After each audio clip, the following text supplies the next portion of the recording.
As divergências sobre a nova lei do trabalho, na entrevista do dia com Maria Lídia Flandoli. Entrevisto à doutora Fabiola Marques, professora de Direito do Trabalho da Faculdade de Direito do Trabalho da PUC de São Paulo. Muito obrigada por estar conosco e, de fato, há tanta coisa para ser esclarecida. Eu quero começar por essa corrida que houve de entrada de ações na Justiça do Trabalho semanas antes da nova lei entrar em vigor, antes do dia 11. E aí a primeira pergunta é essa: se adianta alguma coisa essa correria? A nova lei, ela vale apenas para os processos novos ou ela vale também para processos antigos? Então, Maria Lídia, esse é o grande problema e o que todos estão discutindo. Ninguém sabe ao certo como os juízes vão analisar e vão interpretar a nova legislação.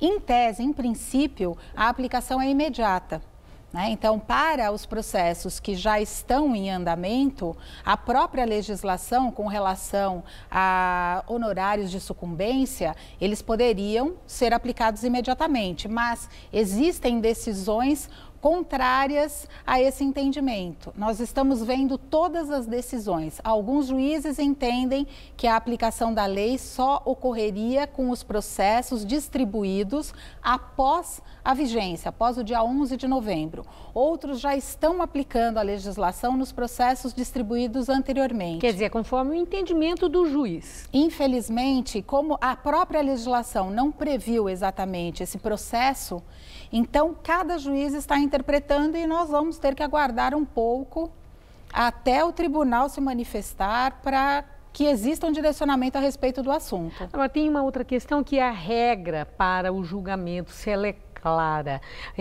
O que vale? É a data da entrada do processo ou é a data da sentença do juiz?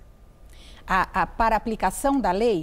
Para o julgamento, para os critérios. O que ele vai seguir? Então, é com a data quando entrou a ação ou é no dia que ele está julgando? E aí a nova lei já está em vigor. Esse é que é o problema. Alguns juízes estão interpretando que a aplicação da lei se dá mesmo para os processos que foram distribuídos antes da vigência, mas a partir do momento em que recebem.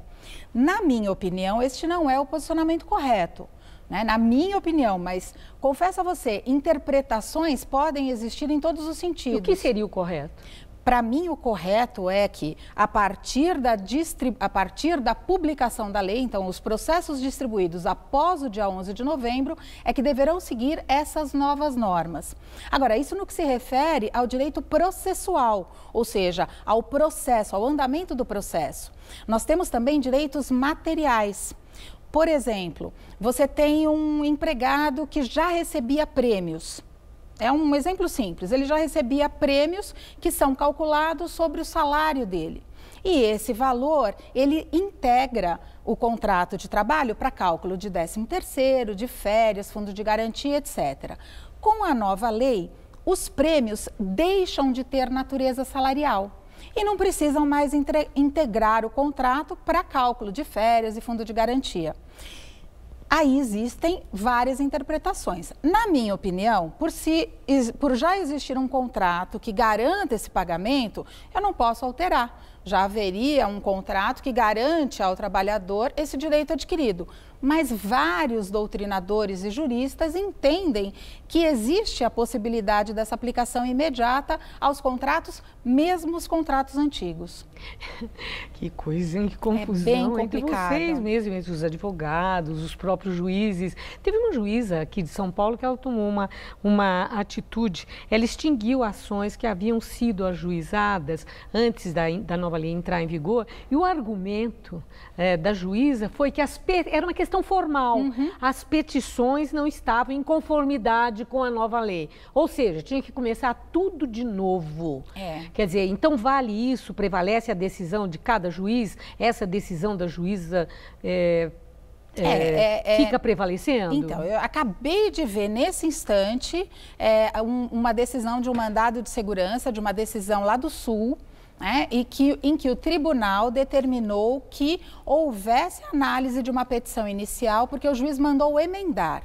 Só para as pessoas entenderem... Traduzindo? Traduzindo. A petição inicial, ela deve indicar todos os pedidos. E agora, com a legislação nova, os pedidos devem ter o valor efetivo que está sendo pleiteado pelo trabalhador. Né? Então, se ele pede horas extras, eu vou indicar o valor. R$50 mil, por exemplo. Né? No caso desses processos que foram distribuídos antes, não havia essa obrigação. E a juíza entendeu que a legislação ela deve ser aplicada porque no momento em que ela recebeu a petição inicial, no momento em que ela pegou a petição inicial nas mãos para analisar, não tinha o valor.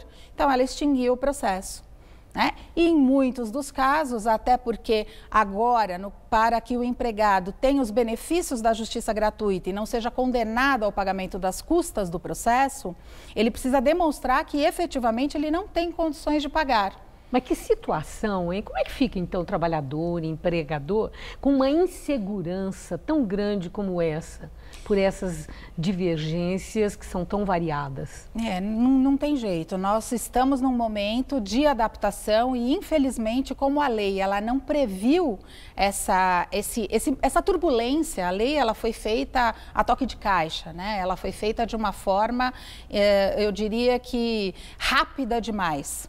Então, quer dizer, foi exatamente não foi pensado. Pela formulação, pelo debate, a carência de debates e refinamento daquilo exatamente. Que ao final se aprovou. Ela é mal feita, é isso que além a sua conclusão? Na minha conclusão, ela é mal feita em muitas situações, porque permite interpretações variadas e isso é um risco para o jurisdicionado, é um risco para o cidadão e causa problemas na prática, tanto para o juiz quanto para os advogados. Certo. Bom, e a medida provisória que o presidente Temer baixou, que entrou imediatamente em vigor, ela ajudou alguma coisa no sentido de correção disso que a doutora chama de lei mal feita? Ela esclareceu alguns pontos, mas também não é suficiente para resolver os muitos problemas que foram criados.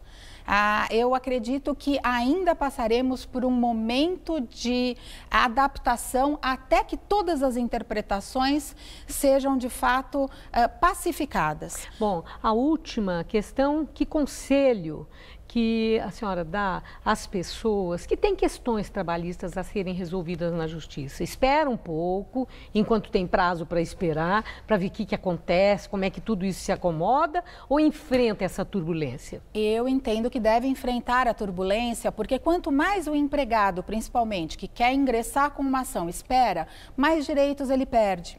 A partir do momento da rescisão do contrato de trabalho, ele tem 2 anos para entrar com a ação.